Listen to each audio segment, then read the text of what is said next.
What's going on, y'all? Harry from Harry the Horse Barbecue here, and in this one, I am not horsing around with the Texas BBQ Trinity. We're gonna smoke up a brisket in that Central Texas style, case up, link, and smoke off some jalapeno cheddar sausages, do a low and slow smoke on some full Texas spare ribs, and then we will sink our teeth into the ultimate Texas barbecue experience. Looking to make the OG Texas staples at home? Well, the horse has got your back. Let's get it. Harry the Horse Barbecue. Every Texas barbecue joint is serving up the holy Texas Trinity. What is the Texas Trinity, you may ask? Well, it's the OG barbecue cuts of a Texas-style brisket, full-size Texas barbecue spare ribs, and of course that homemade craft-style barbecue sausage. Now, I've cooked each one of these barbecue staples individually on this channel before, but I've never had a reason to cook them all up at the same time. But since it's Labor Day weekend this weekend, and I've got a special family gathering, I thought I would put together the ultimate barbecue experience for my family and give them their own personal VIP trip to Texas. So in order to start this Texas Trinity, we gotta deal with the beefiest part of this, which is the brisket. So let's go grab one. Ugh. That'd be a big old beefy brisket. I picked up this brisket from Creekstone Farms, but enough horsing around, let's get this brisket out of the pack. Ow, that's still frozen. Now this brisket is hefty, and I did pop it into the freezer for about an hour or so, which is why it's looking pretty stiff and frozen. But picking this up from Creekstone Farms, I got their competition style brisket. I believe I picked up the 14 to 16 pounder so I can have some scraps on hand. But we're just gonna give this a classic Central Texas style trim, and freezing it is gonna make trimming it a bit easier. So I'm gonna start by taking out the decal, which is pretty commonly the first cut. And you can always clean up this backside a little bit if you feel like it. I'm not gonna go too crazy, give her a flip around. I'm gonna go with the mohawk cut. Angle your knife. Look at that beautiful cut. Just rounding off that nose a little bit. This brisket is beautiful, but it's a little bit of a bummer. You can see how far set over this mohawk is. So we're gonna have to take down the edge of that just a little bit, just so that way we don't have all of that fat kind of hanging out. Since that is sort of the next cut here, I am gonna sort of take this down just a little bit. Just look at all that beautiful marbling in there. That's insane. Save that for our sausage pile because we are indeed making some jalapeno cheddar sausages later on. One of my biggest tips for trimming brisket is you can see this kind of fold over of fat. If you make that completely even, this will be super smooth all the way around. So little by little, shaving this down to about 1/4 inch. And as I trim, I like to work my way down, sort of rounding this off. So I'm just taking my time, working this down until I get the exact level of fat that I want. Instead of doing the big swoop, I am gonna start to take this off little by little. Part of that process is taking down this treated edge. So I am gonna cut that off, but I am gonna leave this the way it is. You don't need to take a ton of it off. Again, sort of rounding off these corners.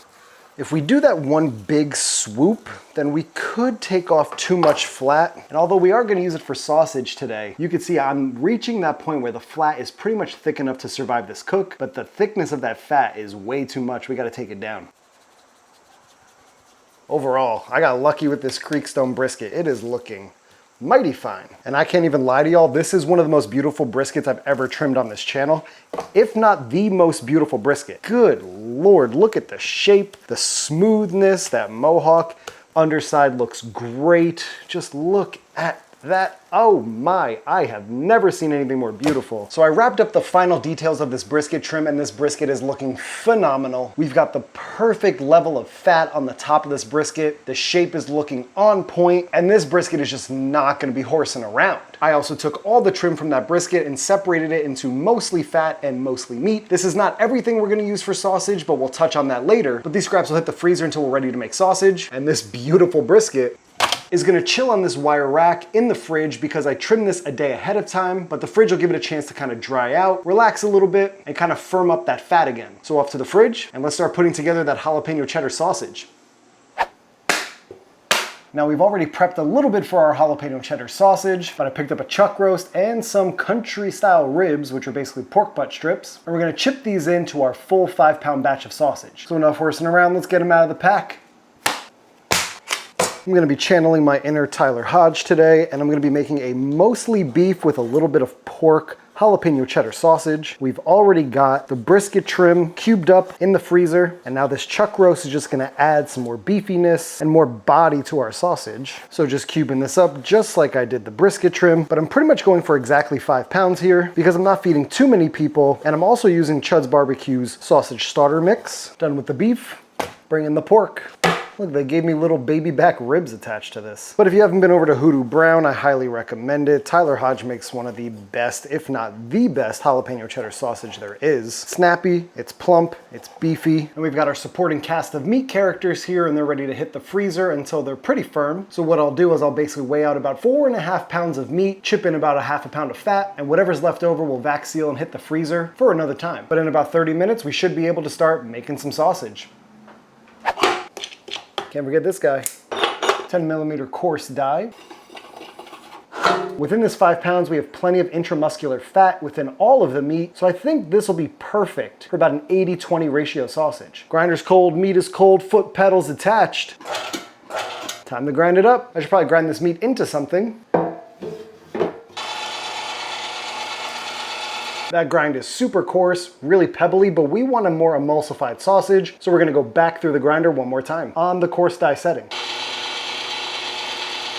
I just forgot to do something major. I completely forgot that I was making jalapeno cheddar sausage for some reason and forgot to chip in these jalapenos. Usually I go 1 per pound, but I'm gonna go 6 instead of 5 here. Down the hatch.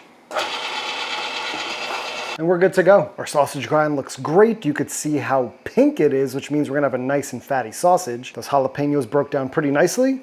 Going in with our Chud's BBQ sausage starter mix, 8 more grams of 16 mesh black pepper, and about 5.5 grams or so of pink curing salt. And if you guys seen me make sausage before on this channel, you know I love making my own spice mix. But when you're trying to feed a crowd, it can be pretty difficult to plan ahead, weigh out all these spices, grind your meat. So in a pinch, that Chud's BBQ sausage starter mix definitely does the trick. Don't forget, I am a Chud's BBQ affiliate, so if you do want to purchase some Chud's BBQ sausage starter mix or anything from Brad's website, you can use my link down below. Help support us both. In goes our water, about 10% of the weight of the meat. We're gonna hydrate those spices, make this a little tackier. Now we're gonna mix this farce until we get a super sticky and cohesive batter. Once we get that, we'll add our cheese. After a few minutes of mixing, make a patty, not going anywhere. So we're gonna take our frozen Cabot cheddar cheese, and the reason I freeze the cheese, rhyming accidentally, is so that way it doesn't smear all around in this sausage farce and it just becomes easier to incorporate, even though this is hefty. So I think it's time to case and link. One-hander, that LeBron James dunk, finger roll. Just got a couple of 32mm hog casings that were sitting in warm water. Now we just gotta stroke it on. So we're gonna tie 1 knot and a double knot, and we're going with the really long rope method. This end is tied off, this end is not, so I'm actually gonna start linking from where I knotted. So we're going to literally undo this whole thing like turntables. Take our bench scraper, get her all set up, and then we start making some nice like 6-inch links or so. So I twisted off the first link, so here I'm going to pinch, slide, pinch, and twist. As you twist, you'll start to feel that it will plump up, become super firm. I'm gonna continue doing this till I have all my links. And after all that stuffing and linking, we've got all of our jalapeno cheddar links ready to go. Not a single blowout, thank goodness. And we've got a bunch of super plump, delicious smelling links. So they're gonna head to the refrigerator overnight, stacked just like this. This overnight rest is gonna allow the cure to work into the meat and allow the meat to get used to its new sausage shape. Brisket's trimmed, links are made. Tomorrow's a smoke. Then we just gotta tackle ribs. Time for some shut-eye. See y'all in the AM. It's day 2, which means it's time for the cook. If you have more time than I do, you could definitely cook these off in different stages, but we're gonna have to do this all in one shot today. The first thing we'll check on are those links. Here's the pile of wieners, and they're looking pretty good. They're definitely not dried out as much as I would like, but to help speed up that process, I'm gonna put them in front of a fan while we check on that brisket. And here's our beautiful brisket. But without any time to waste, let's season this beast up. But you could see it's changed color in the fat. It's super dry on the surface. So today I'm going super classic Texas style with a yellow mustard binder. Don't need to go too crazy. Next up is another classic SPG, and this is essentially 2 parts 16 mesh black pepper, 1.5 parts diamond crystal kosher salt, because I think the brisket can take plenty of salt, and you've got about 1/2 part of granulated garlic in there. Going on super heavy. Pat that in, that's looking pretty darn good. Give her one quick flip around. Try not to lose that seasoning. Back at it with a little more mustard. Down with our SPG. Look how even that coverage is. At this rate, you have a perfectly seasoned brisket, but I'm gonna take it a little bit further and go 2 extra steps. One being this coarse ground black pepper. If you haven't seen my video about my top 3 tips for better brisket bark, one of them is adding this coarse black pepper. It's just gonna add a little bit more texture to our bark. That's looking pretty good. We don't need a ton of that coarse black pepper, but I do want it for the added texture. And then lastly, over the top with my seasoned salt lick, just to give that salty pop on the fat and on the bark. All right, this brisket looks great. Beautiful coverage of all of our seasoning. Pretty classic Central Texas style with a little bit of a twist. Our brisket and links are ready for the cooker, so let's go fire up the cooker. Gonna rock with 2 snake nests.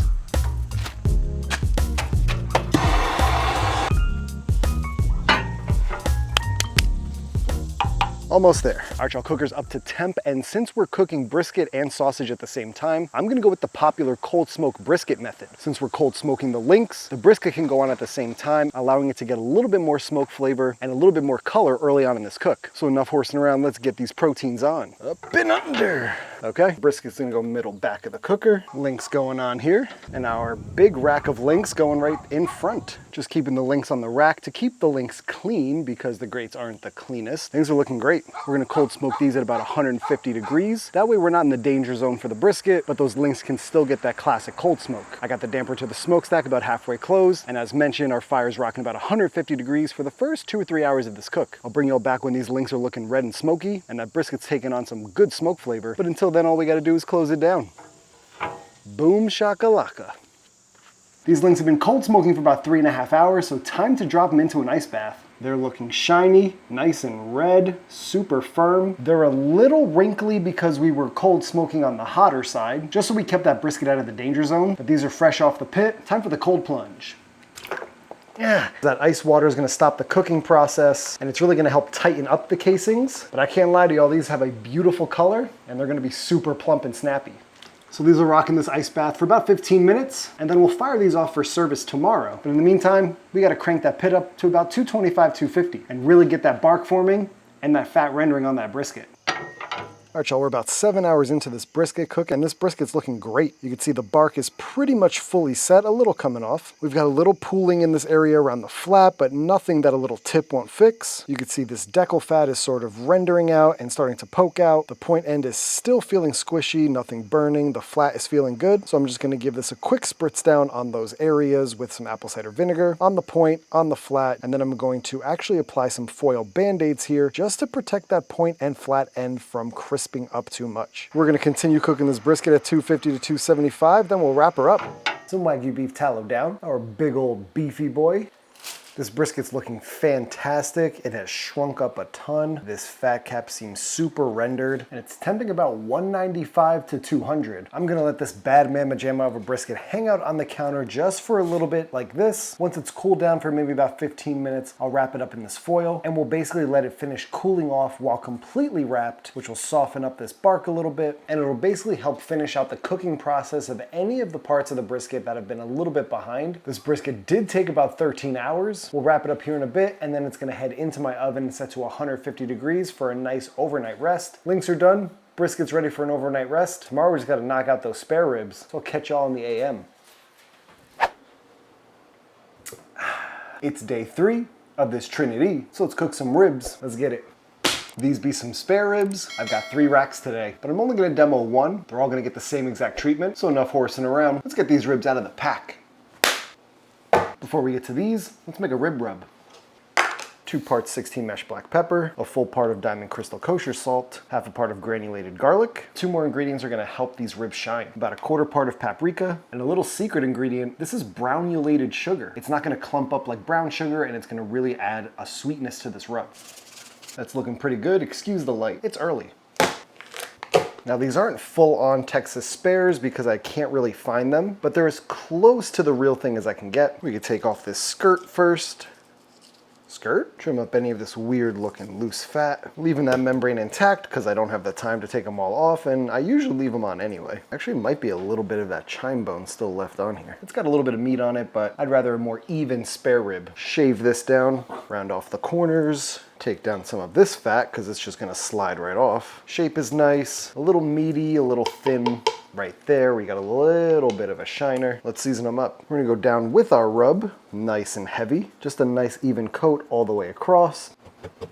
Flip around, and same thing across the top. Nice and even, that presentation is gonna be beautiful because we're seasoning in the direction of the ribs. Cooker sitting at 225. I'll knock out the rest of these ribs, then we'll chuck them on the cooker. So I'll meet you out there. All right, our 3 racks of ribs going on. I'm basically just going bone towards the fire, straighten them up, make them look pretty. But those are some beautiful racks of ribs. And these ribs are just gonna rock out on the cooker at about 225 degrees for the first 2 hours or so. I'll meet you all back when that bark is set and those ribs are looking smoky. But until then, all we gotta do is close it down. Boom, sunshiny shakalaka. All right, y'all, it's been 3.5 hours on these ribs. We've been running between 225 and 250 the entire time. Let's check them out, and we gotta wrap them now. This rack is super red. We're starting to render some of that fat out. I'd like to go about 30 minutes longer on these, but I know I gotta wrap them. Just gonna go down with a little quick sauce I made with some honey, ketchup, mustard, a little apple cider vinegar, the rub we used. Nothing crazy, just a little bit down on the foil. Meat side down. Give it a once over. Back on meat side down. I'm gonna do the same thing to the other 2 racks. So at this rate, we're gonna let these ribs rock out at 250 degrees for the next about hour and a half or so. And I don't think I'm gonna have enough time to actually let these tack up with a little sauce on the smoker. So I'm going more for that classic Central Texas style rib where you just unwrap it out of the foil. There's sauce everywhere instead of that kind of tacky finished rib. Either way, they're gonna be super delicious, and this Texas Trinity is not gonna be horsing around no matter what. I got a bunch of people holding their horses over at this party, so the next time I see y'all, we'll be on the cutting block. Let's go. We're at the party. This is my mom. My brother's behind the camera. There he is.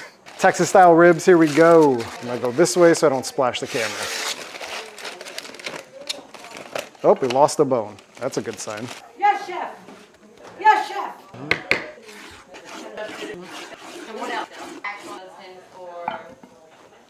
Just take a quick look at that. Pretty OG looking rib. Here's our brisket. Did the Goldie's method wrap. Here we go. Yeah, that looks pretty freaking sweet. Sounded like a wet towel. That's the money shot. That's yours. You can share. Hey. Look at that wiggle. We got a lot of people to feed, so we're gonna do the whole gosh darn brisket. You know what we call this? Brisket. Not horsing around.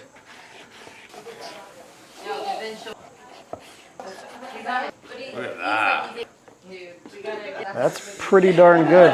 Look at the fat. Like, look how yellowed and rendered that is. That's so good. It's almost like I know what I'm doing. What the heck, man? When you signed up to be cameraman, you knew you were in the splash zone. This is the money piece. Yeah. That's the burnt end. That's probably the best bite on the entire brisket. Yeah, good idea. That worked out great.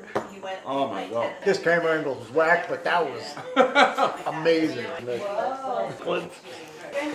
Whoa, look at that steam. Steamy. It's a little shreddy, but I mean, that's pretty darn good. Look at the bend. That is a super solid slice of fatty brisket. Like, look at that fat render. You're breaking the 4th wall over here. We're gonna open up another dimension. That is an ideal slice of fatty. How long did you cook that for? About 13 hours, and then it rested for another like 12 or 13 hours. What a waste of time. Lean slice, super nicely rendered fat cap, nice smoke ring, holding together. That looks pretty solid to me. Solid.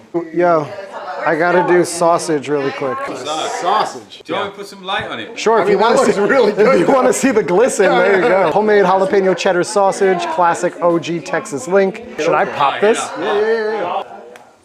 Oh my. My eye. Yeah, that looks pretty good. Pretty solid coin, chunk of cheese in there. Smelling like jalapeno. So where are you coming from today? Have you, Act natural, man. where are you coming from, sir?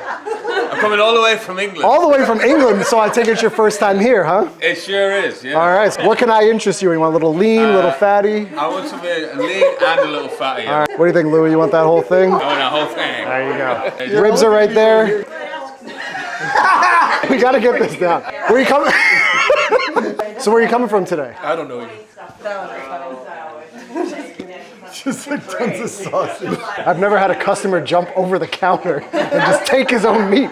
That, sir, was aggressive. It's time to not horse around and eat.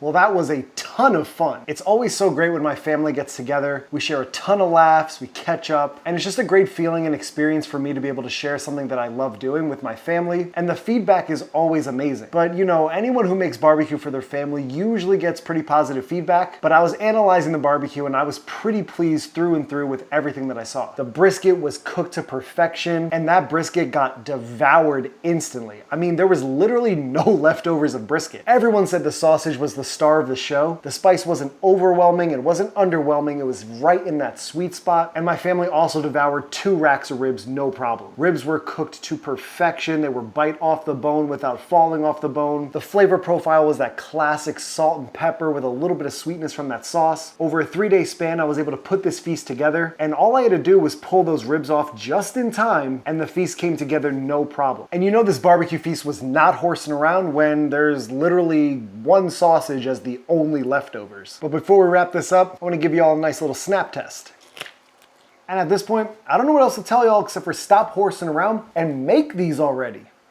Thank y'all for tuning into Howard the Horse Barbecue. I really appreciate you checking out this video. Make sure you subscribe for the vibes, hit a like for the Trinity, and comment with your thoughts down below. Did I do Texas justice? Make sure you hit that notification bell so you get notified every time I'm posting new content. And you can follow me on Instagram at Howard the Horse Barbecue. Tag me so I can see what y'all are cooking because y'all inspire these cooks. And with that being said, there's only one more thing, y'all. This one is going straight to the horse's mouth. We'll catch y'all in the next one. Peace. I wish I had more leftovers.